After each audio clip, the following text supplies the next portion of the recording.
Okay, on today's podcast, we're going to cover a lot of ground, everything from mixed martial arts to working alongside the mob to serving a 5-year prison sentence with your father, by the way, with your father, and coming out on the other side, a better man, a changed man, a man that is focused on helping others and is really on the right path. I think you're going to get so much value from this. You're going to be entertained at the same time.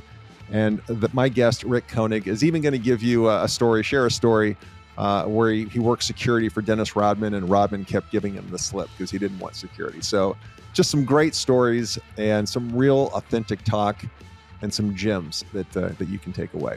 Enjoy.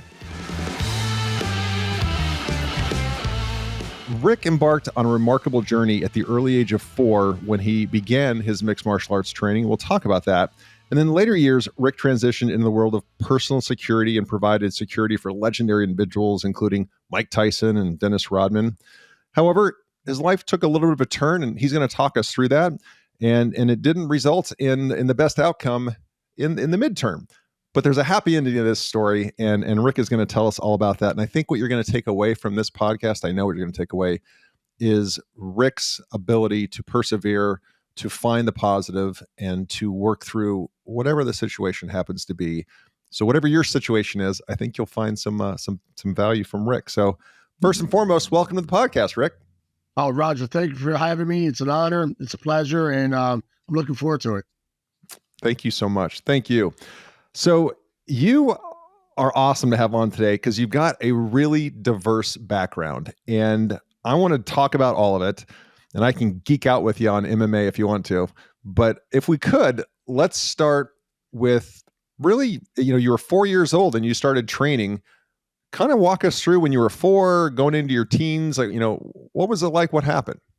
Well, my first memories at all is martial arts. Wow. I really can't think much beyond that. I mean, June 27th, 1972, my folks enrolled me in my very first martial art class, and my instructor broke my nose, and he cracked me. You know what I mean? Yeah. I was a smart aleck. I was, and not to say he intentionally wanted to break my nose, but he broke it. Yeah. And honestly, like Mike Tyson has a saying, everybody has a game plan until they get punched in the face. Then it's all out the window. Well, I fell in love with it. So I mean, I won't lie, it shocked me. I had tears in my eyes the whole 9 yards.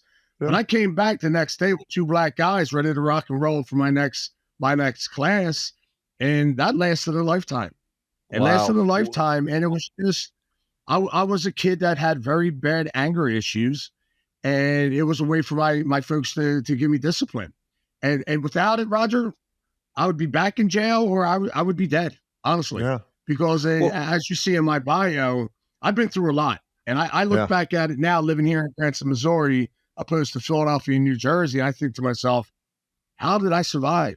How did I get through it? I mean, people say that all to me a lot. Like, your story, you should write a book. You've done a lot. How did you do that much? I'm like, well, first and foremost, I'm 55. There's a lot accomplished in that time. And I was involved. I was fortunate to be in the tri-state area where there was a lot going on. There really was. So, through the 70s, 80s, 90s, and 2000, I accomplished a lot. And I was somebody that if it didn't fulfill my purpose, I believe, or my passion, I got away from it. Yeah. I just knew it was for me. I wasn't that guy. Now, if it was a 9-to-5 job that I could take and I was very happy with, sure, I probably could do it. But I was never satisfied with just being a 9-to-5 guy. I always had to make my money on my own. And everything I did, basically, I'll say 100% commission. Sure. Self-employed, where again, you're 100% commission. Yeah. So man, my journey really, I can't really remember much past or before the age of 4 because I was 4. I got TBI as well, traumatic brain injury, where it's from multiple concussions and soccer kicks to the head back in no holds barred day, and Valtudo, where the rules back in the 80s were a lot different than they are now. Sure. And I was a recipient of numerous soccer kicks to the head. Like I was good at it. I wouldn't say I was great. I was good. Yeah. What a couple questions. One, just a couple questions. What martial art did you start with? Of course, we know that martial arts has now evolved into mixed martial arts, all the disciplines. Yeah. But what did you start with? I started with traditional Korean karate, Taekwondo.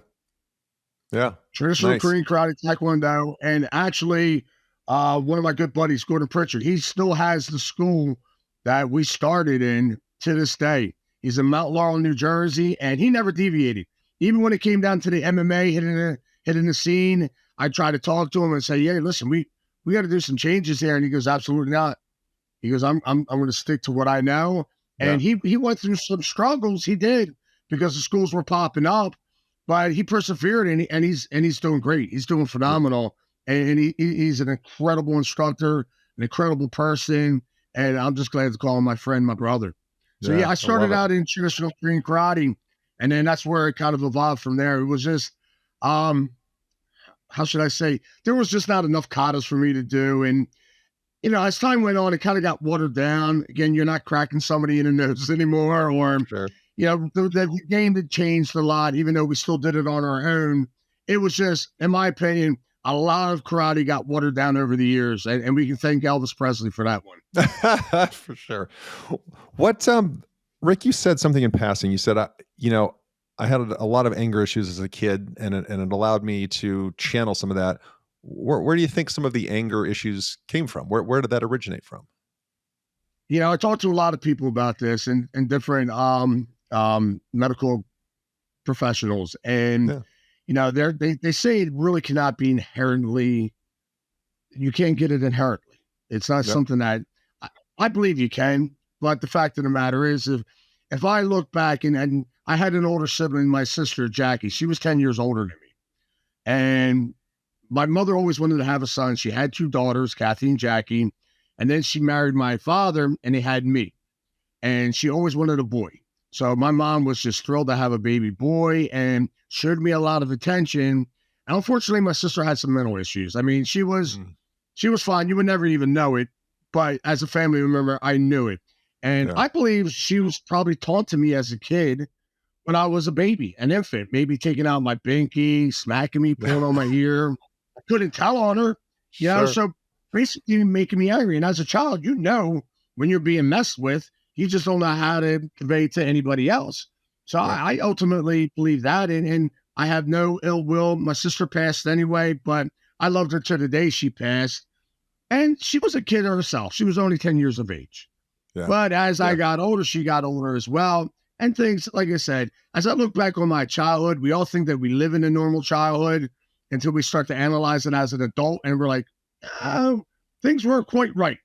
Yeah, different things she would do, lock me in the basement for hours. I mean, she tortured me, but not bad torture. You know what I mean? Just more mental. I learned how to defend myself. Yeah.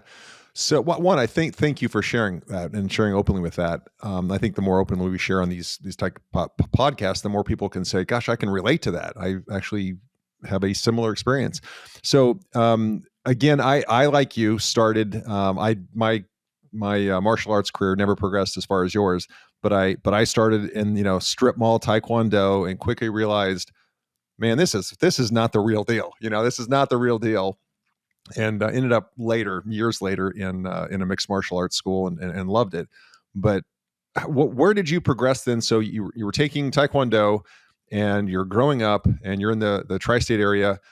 How does that, I guess the bridge statement I'm trying to find out is, how do you go from, I start at 4, I get cracked in the nose my first day, but I show up the second day.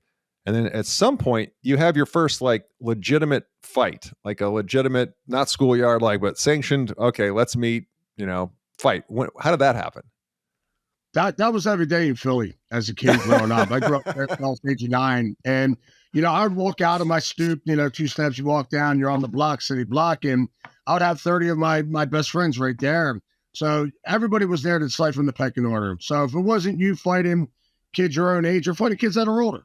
You're at the age of 7 fighting 10-year-olds or 11-year-olds, and it was going to be king of the hill. And then once you find that out, then it's the person across the street who has that block and then block and so on. A lot of people aren't familiar with city blocks, but you have, I think my city block had 75 homes on one block. Yeah. And if you walked around, it would only take you about 20 minutes. And so, I mean, I fought every day. I fought every day. And when we moved over into New Jersey, I moved into the suburb area. Well, we moved into Camden first and then Pennsauken. But again, to siphon the pecking order. Who's king of the hill? And that's what we did back then. No one was pulling guns. No one was stabbing you. You were fighting. I always had, my father was a huge boxing fan. He actually had me go to Joe Frazier's gym when I was a kid. So it's sad to say, but a lot of people don't even know who Joe Frazier is today. And I'm like, you got to be kidding me. I mean, what a legend. And, you know, I sparred with his son Marvis. His younger son Joe was too young at the time, but Marvis used to knock the snot out of me on a weekly basis. And I fell in love with the sweet science. I really did. Yeah. And, you know, it was something that I embraced. My father loved it. We used to go to the Blue Horizon in Philadelphia, a smoker stadium where people had their stogies and their you know, cocktail and watch the fights. So that was the golden era of boxing. To me, just watching the fights. MMA wasn't around. You know, you didn't have mixed martial arts. You just had all different type of arts. And I wanted to know them all. And even back then, there was dojo storming, and it's a true thing. It's just not on Karate Kid, all right, where schools will go and challenge other schools. And, you know, whoever wins the fight, instructor, then the instructor who wins basically is entitled to have all your students. Wow. And fortunately, I wasn't at one of those. However, gentleman that I started training with under Bob Harrell, he has a Muay school over in Arizona right now, but he was in Philadelphia for years. I mean, just produced a ton of champions. And that's when I was introduced to Muay Thai. So I went from karate to boxing to Muay Thai. And then again, wrestling a little bit throughout my younger years, kind of putting things together and then going out onto the streets and seeing if it's battle tested, you know, but that's it, just seeing if it works.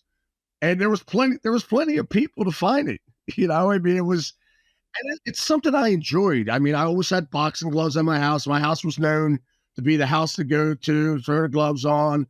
You know, my father, when he was there, would be the ref or somebody else was. And typically it turned into a fight. We're throwing off the gloves and we're doing our own MMA. And, you know, all done and said, I loved it. But you probably would stand up and actually shake someone's hand after that, though, too, or hug it out. You know, you're right. Nobody pulled a gun. There wasn't a knife. It was, all right, you kicked my butt, but Respect. All right. Respect. Exactly. Yeah. So how do you go from, because it sounds like you then, if my timeline's correct, you started to purchase MMA schools, or was this after you were in personal security? What came first? No, it was kind of at the same era. You know, I got involved into Brazilian Jiu-Jitsu. Yep. Because I had a fight, a guy named Hugo Duarte out of Brazil. He choked me out. It was the first time I ever got choked out. He was a lot lighter. Back then, it was in Mobile, Alabama. I don't know the exact year. I'm drawing a blank to it, but it was an elimination series where you fought multiple people. So you just didn't fight one time. You fought multiple times. And I was doing well. I was a big guy. I was like 270, 265 pounds, roided up. I mean, I was a smasher. I knew how to fight, but I didn't know the ground game.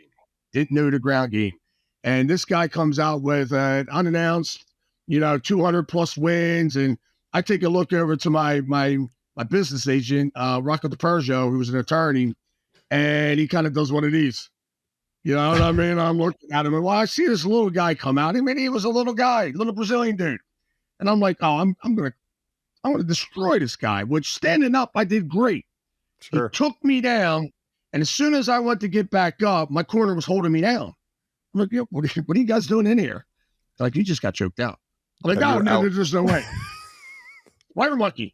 And then I see him on top of his coach's shoulders and they're chanting. And I'm like, holy shit, that's what I got to learn. Yeah. And I was very, very fortunate in the 80s. A lot of the Gracies were moving to the tri-state area. Mm-hmm. They were moving to Philadelphia. There was a guy, I don't know if you know Steve Maxwell. He had Maxercise. And he had Hoist Gracie come in, teaching classes. We had Hoyter in there. Horian was in California. Henzo was around. Helson was around. So they started establishing schools over in my area. So, I mean, I thought there were a bunch of, you know, guys with funny accents rolling around pajamas. I didn't realize these guys were folding me up like their laundry when I got involved with them in the 80s. And then they turned out to be legends because of Donald Trump was allowing them to fight at the casinos. So they loved all that. So, I mean, I at a very early time, I was exposed to some of the best out there. For sure. Some of the best out there. I mean, like, not too many people say they can roll with hoists. Yeah. Which then in 1993 just set the platform for what was the best martial art out there, Brazilian Jiu-Jitsu. He kind of quieted everybody with that first performance in 93, for sure. You're moving along and working with the Gracies, who, for listeners, they are the Camelot family of jiu-jitsu. They have Brazilian jiu-jitsu and really brought it to what it is today. So Rick, take us from you're doing that training. How do you then get involved in personal security? What is because you're looking out for guys, Rodman and Tyson. So how does that happen, and what is that like? Yeah, I was very fortunate. I worked in nightclubs at a very early age, 18, 19 years of age. I was known to be a tough kid and everything. My father had pizzerias. A lot of my uncles owned clubs, and they knew of me. And again, I was a big kid too at the time. I lost a lot of weight since then. However, so I was always in security. So again, I made my name in the tri-state area, and me and a couple buddies came up with an idea where we're going to just start out a security team and call it Mr. Nice Guys. And we did. And I had some people that were smarter than me that was able to land some great contracts, and, did it for Mike Tyson, Dennis Rodman, Billy Crystal, Boyz II Men, Will Smith, Jazzy Jeff, all kinds. And I don't know how much of a wrestling fan you are or not, but Paul White, he went as the Big Show. I mean, Paul was 7 foot tall. They claimed to be 7'2". Yeah. But he was one of our guys. And you talk about a monster. He was the best in the industry because he didn't have to hurt you. He was just so big. He would just grab 2 or 3 guys, pick up and move them. And that's what it was. It was crowd control. And we had a good name. And I had some animals that worked for me. I mean, these guys were complete just murderers, man. Like, you got into an altercation with us, you weren't probably ever going to think about doing that again. Ever. What's kind of the craziest thing that you ever experienced doing that? Dennis Rodman, man. We did two gigs for him, and we declined the third one because he wanted to have his own freedom, do what he wanted to do, which we allowed, but we just made sure that he was okay. He was a star. He was famous. Yeah. And he just didn't like having security around him, so he would ditch us. I mean, he would make a game up, fall out windows, and we're like, lost him again. You got to be kidding me. And thank God at that time we were able to track, we knew where to go. Yeah. But it got to the point where it started to become a liability for us. So I would say that was because everything else was pretty much a piece of cake. Like sure. Mike Tyson, I met him. That's it. Never had a conversation with him. We were just protecting the public from him. Yeah. Because if he sure. wound up, losing the screw or, becoming a loose cannon, he at that time in the 80s, he was just going to go through everybody. It was about 87, 88. It was he was a force to be reckoned with. Yeah. So that's what got me into the security gig, and I paid good money. But running nightclubs, I mean, that was my gig. I was making thousands of dollars and having fun. That was the thing. I mean, I consider it fun. I look back at it now, considering, the mob wars that we had in Philadelphia and the different situations I was placed in. Again, I'm lucky to be alive. I really am. It's the grace of God. I believe that he had more of a purpose for me. Well, Rick, you started to go there, so we have to talk about that. Yes. Somehow you got involved with the mob. Yep. And then that, I think, leads to a term in prison.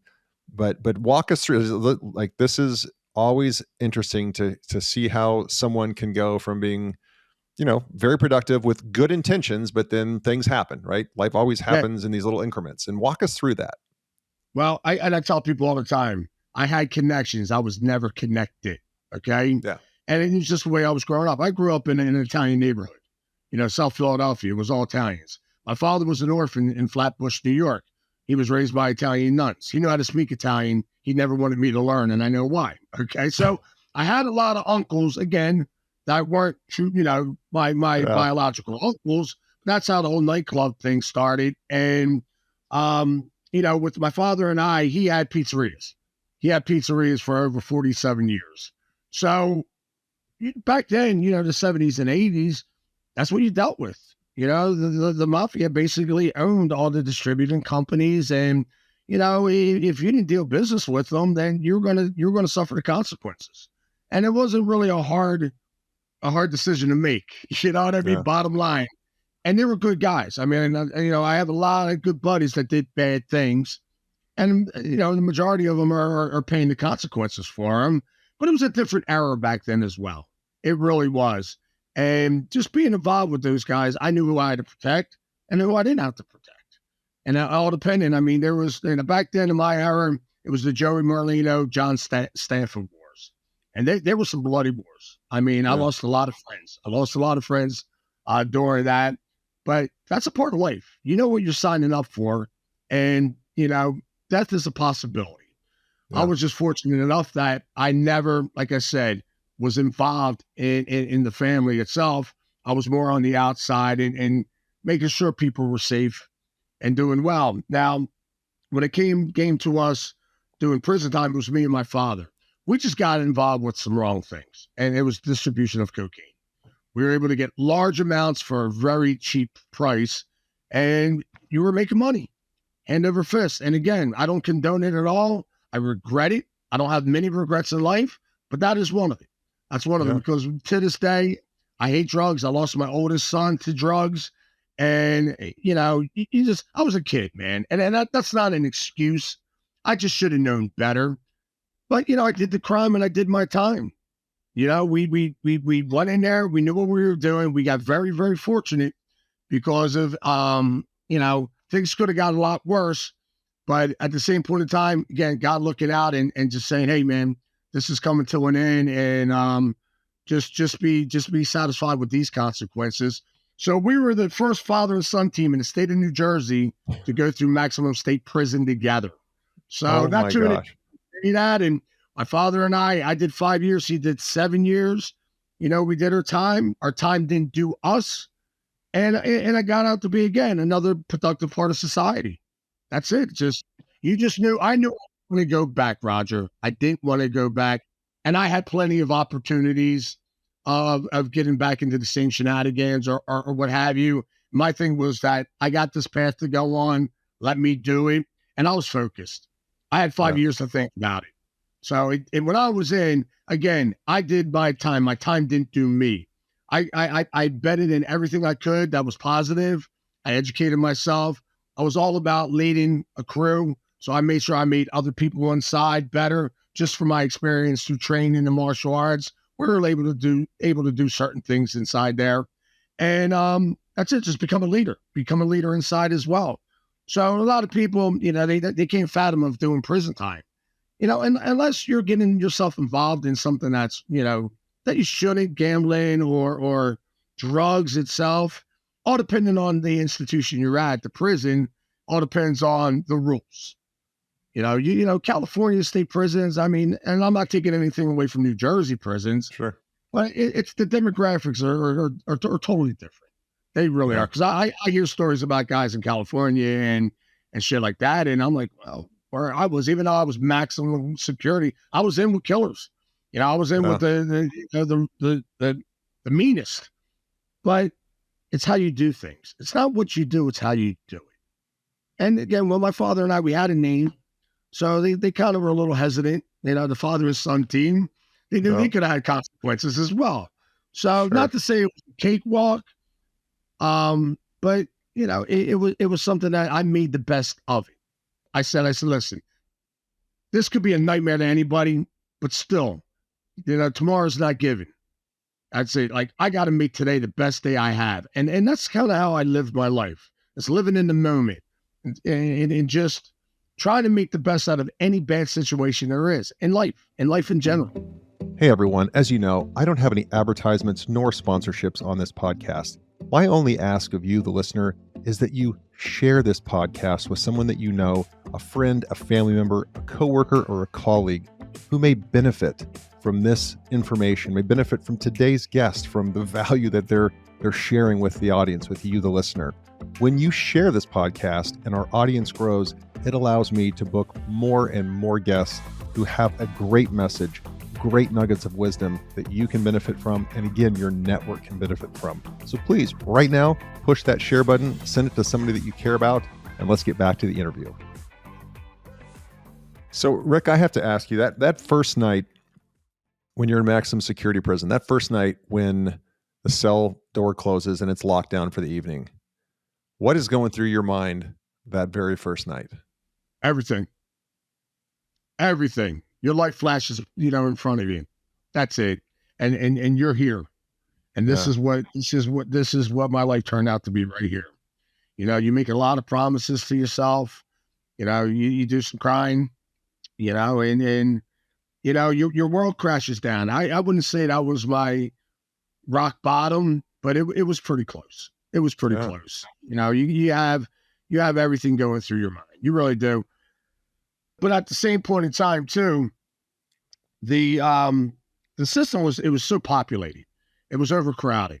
So we didn't really get to our final destination. It took us about a year to 18 months.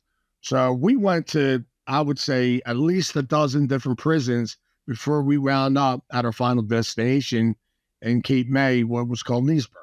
That's where I did the majority of my time. Yeah. So you kind of, I don't want to say it was a grooming process, but it was different. It was different. Yeah. It wasn't like you got thrown in there and the cells come in and it's like, boom, here I am forever. Yeah. It wasn't like that. So it was a gradual process. And solitude, you're around people. You're around. You're not locked in the hole. You're not in that seg. You're not in the shoe. You're around other people. So you're keeping yourself occupied.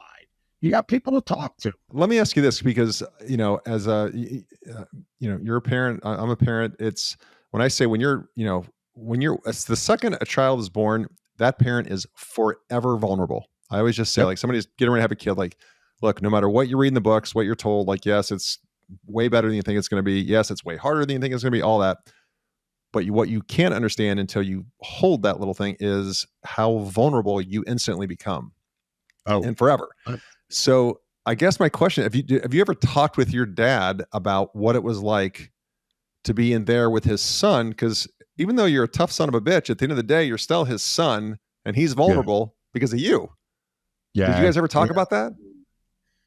Oh, we did. And, my father was remorseful, apologetic. And I said, but I knew what I was getting myself involved in. That's it. Bottom line, I was a man. I was young. I was in my early 20s. I knew what I was getting myself involved in. So it was understood. And like I said, if you're going to do time, man, why not with your father? I mean, it's, it might sound crazy to say it, but again, making a bad situation better. Yeah. That's it. I had my best friend with me. I had my best friend with me. And my father, he ran shit out there. I mean, you got to understand, he was in the restaurant industry basically his whole life after the military. He was in the Korean War. And so if you ever watch that movie, what is it? Shawshank's Redemption? Sure. Right. That was my father, an older version of him. He was doing all the accounting, the books. He was ordering all the food. So, they were sitting on their fat asses, smoking their cigarettes and having coffee as my father's doing all the work. And my father didn't care. He loved to work. My father was a workhorse. He loved to work. He loved to save money. So he was just doing what comes natural to him. And we got perks. We ate better than most. Got sandwiches to come out. I was able to sell the sandwiches off for cigarettes. And, by having cigarettes, that's your money, where if you want to get your laundry done the right way, you pay somebody a couple packs of cigarettes, you get your laundry. It's not being washed with the general population, coming back stinking. They're putting it in separately and giving you nice stuff back. So, yeah, I mean, it was one of those deals. My father and I probably had a lot of conversations with me. I block a lot of things out, too. There's a lot of things. And I think that the TBI has affected me a little bit as I get older as well. And it's something they told me it would. Yeah. I still don't, I don't agree with a lot of it. Like, I don't take the meds, Roger. I won't. but there's probably some point in time where I'm going to have to. But like I said, it didn't have to be told. It didn't have to be said. I knew. Yep. I knew. So if we fast forward to, you said you did 5 years, because I would always think it's the first real night, right, where you get to your final destination, 18 months, whatever, and like, okay, I'm going to be here for at least another 3.5 years, and then it's the night before you're let out.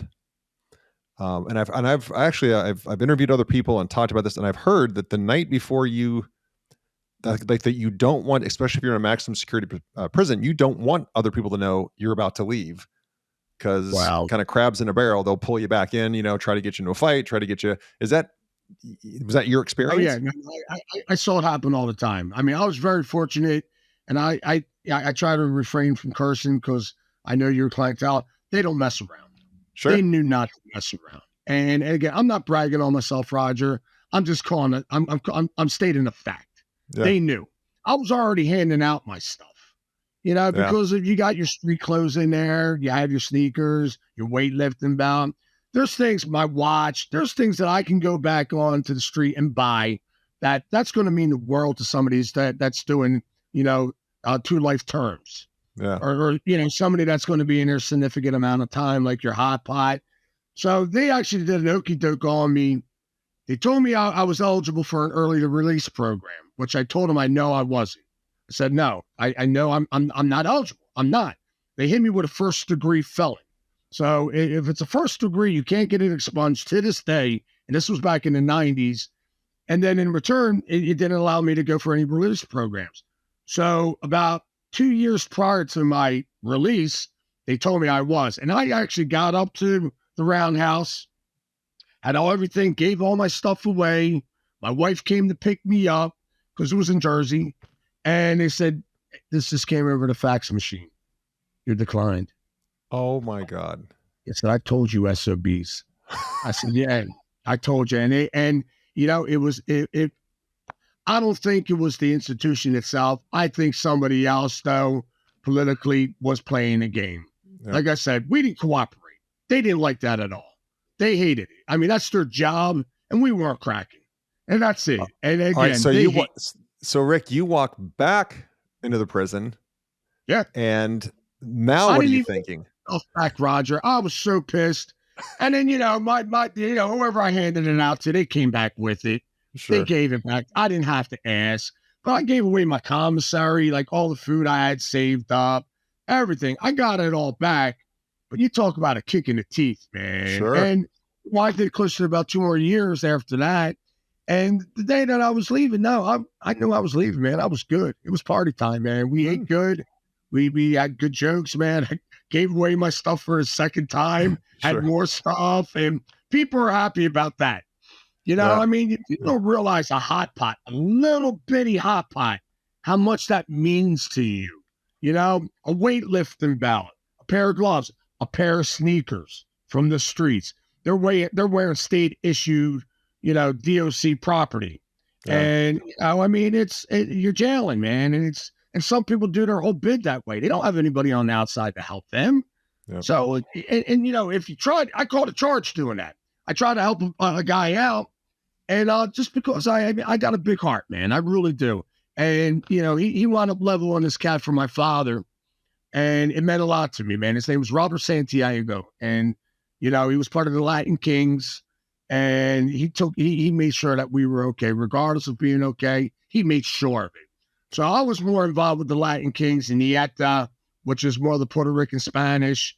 To be honest with you, most of the white people in there were just strung out on dope. They were just looking for dope, and you got more dope in prison than you have out here.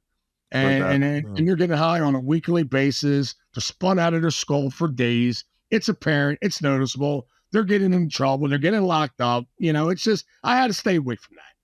I didn't, if you were doing something that was going to intentionally give me more time or put me in that seg or get me shipped out, man, I want nothing to do with you, man. I'm not going to say that I didn't do anything myself to jeopardize it.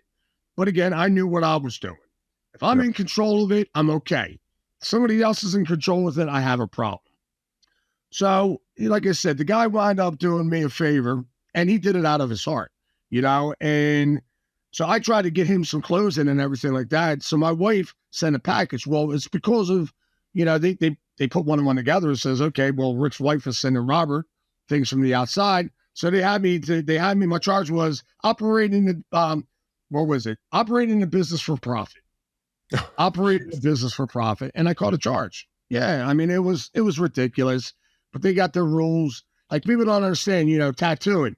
If you're tattooing, even if you masturbate, that can be destruction of state property.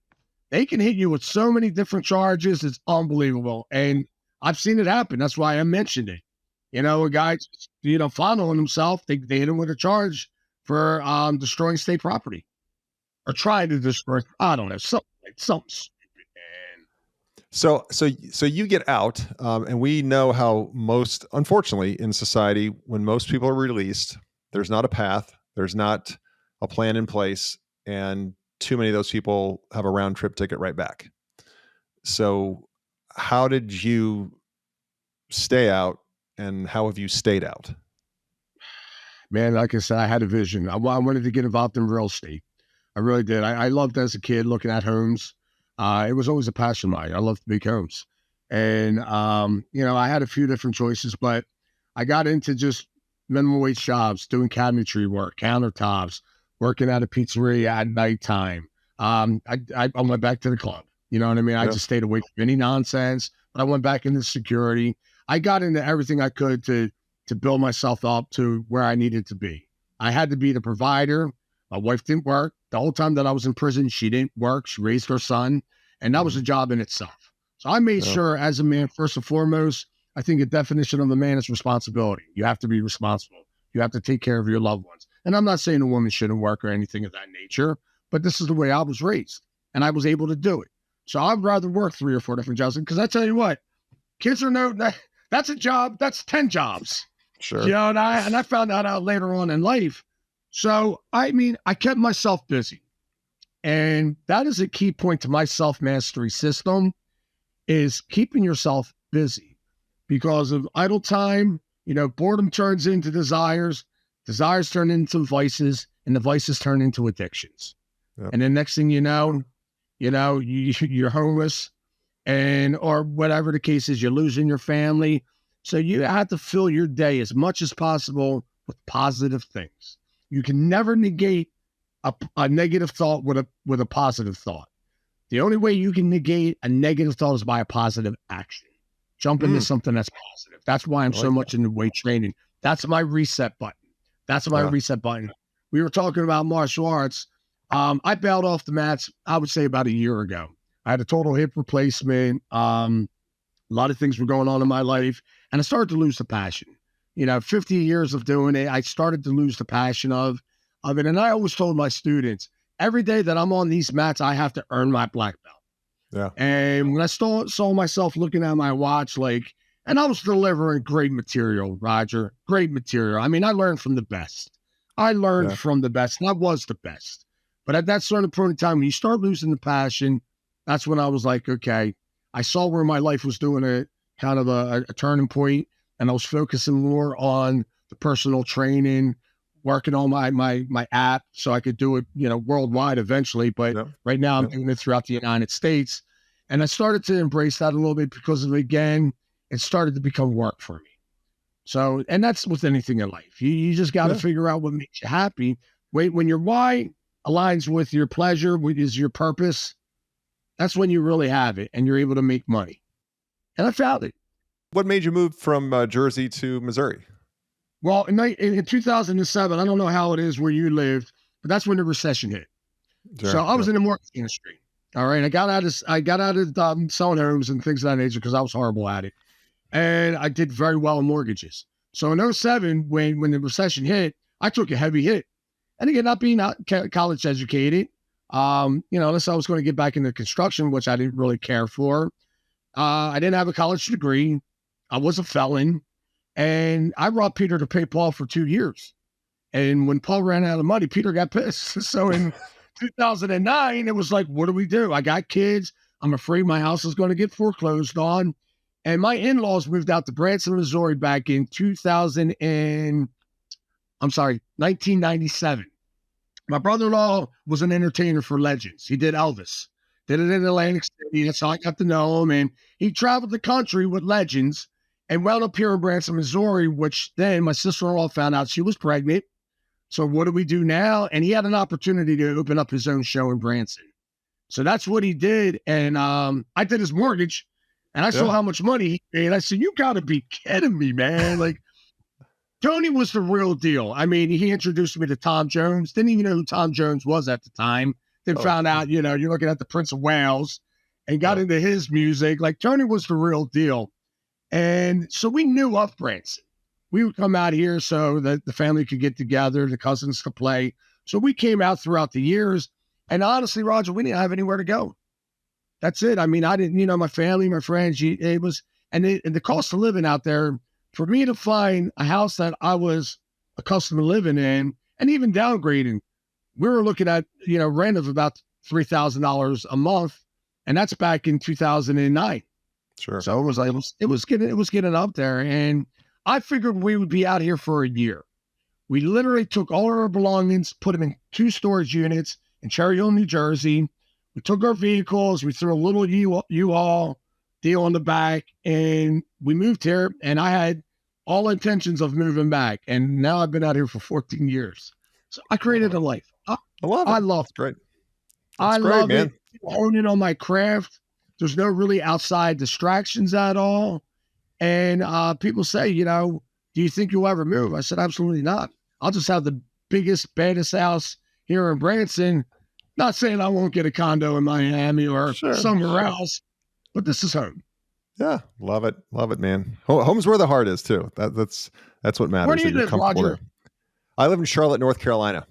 Yeah, and I've lived all over the country, but I love Charlotte. I absolutely love it. Like this is home. Yeah. So do you golf? I used to a lot when I was in my 20s, like nonstop, obsessed about it. And then I had kids when we got into our 30s, and we talked about kids and how much work that is. And I'll swing every so often, but not a ton. I missed it. I mean, I love the game, just didn't dedicate the time to it after I was like 32, 33. How long have you been in North Carolina? It's been 17 years now. 17 years. And that's the longest I've ever lived anywhere. What's that? Previous to that, where was your favorite spot that you lived besides North Carolina? Yeah, man, I lived all over. I grew up in the Northwest. Went to school in Arizona, lived in Southern California, lived in Florida on the East Coast, lived in Atlanta, Dallas, Fort Worth, outside of Boston. Yeah. And then finally here. Yeah, they were good. I mean, really, I lived in some great places. But this was, I think Charlotte's just got so much to offer. It's outstanding. Just outstanding. Yeah. I'll have to come check you out, man. I love it. Let me, I've got 3 questions for you. I ask every guest, and, but I'm going to modify one for you because I think it'd be interesting. I always ask, my listeners know I'm an avid reader. I love biographies, love business books, self-help books, all that. I would love to know, while you were in prison, while you were incarcerated, was there a book that you read that when you finished it, you were like, all right, that's going to change the way I'm going to do my time. That's going to change the way I'm going to act when I get out of here. Was there any book that you read that had that big of an impact on you while you were in there? Oh, I love it. That's on my coffee table right now, brother. It's on my coffee table right now. And I'm digging deep into this as well right now. Yeah. That's great. So for those listening on Spotify or Apple, Rick just held up Think and Grow Rich by Napoleon Hill and The Laws of Success by Napoleon Hill, who, back in the 30s wrote these books that are still just as germane and important today as they were back then. Yeah. I mean, a game changer. And it's funny that, I read that when I was in prison, and I just reread it again probably about 6 months ago. Oh my, I mean, it's like I never read it. That's why I tell people all the time, if you can find 3 to 5 books, embrace them, reread them, because a lot of times we're not present in the situation. We're thinking about something outside of life. And then you go back, you're like, wow, again, a gem. I always look for the gems, Roger. Yeah. And that's funny that you said that, because I say it all the time, man. Pick out a gem, write it down. I'm very big into affirmations and journaling as well. Yeah. I love it. All right. Second to last question. So, you've lived a very eventful, we'll call it life, right? Like you have had some very big impact things happen in your life, good and not so good. Yep. But you seem to have everything on the right track, loving where you live, loving what you do. So let's fast forward to the end of your life, and you've lived this very rich life, and you've finished impeccably. But we're at your funeral, and a loved one is reading your eulogy, and they're only allowed to pick 3 words to describe you, like 3 descriptive words that would say, I knew Rick as, and these 3 words. This is the type of life he lived. What 3 words, Rick, do you hope they choose to describe how you finished your life? Intense, disciplined, and committed. Love it. Love it. I mean, I don't know if I'd expect. Yeah, I don't know if I'd expect you to say any other 3 words though. Like you are intense. I love it. I love it. Yeah. All right. So last one. This one's kind of fun too. You've seen a lot, brother. You have seen a lot. So if you could wave a magic wand and tomorrow we wake up and the world is different in one way, the world just operates differently. Everyone thinks differently or does whatever, but it's one way. And you get to wave the magic wand and decide how Rick wants the world to be different in one way tomorrow. When we wake up, how is the world different according to Rick? Everybody loving each other, man. Get rid of the prejudice and the racism. Become one. Understand we are connected. Yep. We are connected. And when people figure that out, I think the world would be a lot better place to live in. Amen. I 100% agree. All right. So most important question, if someone wants to follow you, connect with you, just be part of your journey, how do they do that? Well, you can go on YouTube. So if you go on YouTube, it's Strength Certified, certified with an S. So it's Strength Certified. If they want to go on to my app to see my programs, I got it real easy. I got 3 programs, a low-end ticket, a medium ticket, and a high-end ticket. They can go on to strength-certified.com. That puts them on to my app. And then if they want to follow me on social media, all they have to do is look me up by my name. It's Rick. Last name is Koenig. You can find me on Instagram. You can find me on Facebook. You can find me on TikTok. And you'll know it's me. Love it. I'm sure I love it. Yeah, of course. I got a bunch of tattoos. I stick out. The one and only. I love it. Cool. Awesome. Well, we'll put that in the show notes too, so that people can find you and just click right there. Rick, I really enjoyed this, man. This is different than most interviews I do, which makes it good. Like it was just fun to talk about your story. And you've seen some crazy stuff. You've been some crazy places, and yet, yeah, you're right where you're supposed to be today. Right? You're right where you're supposed to be today. Roger, I believe I am, and you were awesome. You know what I mean? Good energy coming off you. So you're a success already. You're just going to get more successful, because I know if you died today, you would be happy how your life is as well. I can see that I can see it, man. I can feel it, and it was an honor to be on your show. It really was, and I thank you for having me. Thank you so much, and the pleasure is all mine. Thank you for tuning in to the ThriveMore podcast. Don't forget to take a look at the show notes for any of the resources that we mentioned during the podcast, and if you haven't already, be sure to hit the subscribe button and turn on your notifications so you have access to the latest and the greatest. You can connect with me on any of the socials at Real Roger Martin, and be sure to check out our website, ThriveMoreBrands.com. There you'll find information on the brands we support and information on franchising. Thanks again for tuning in.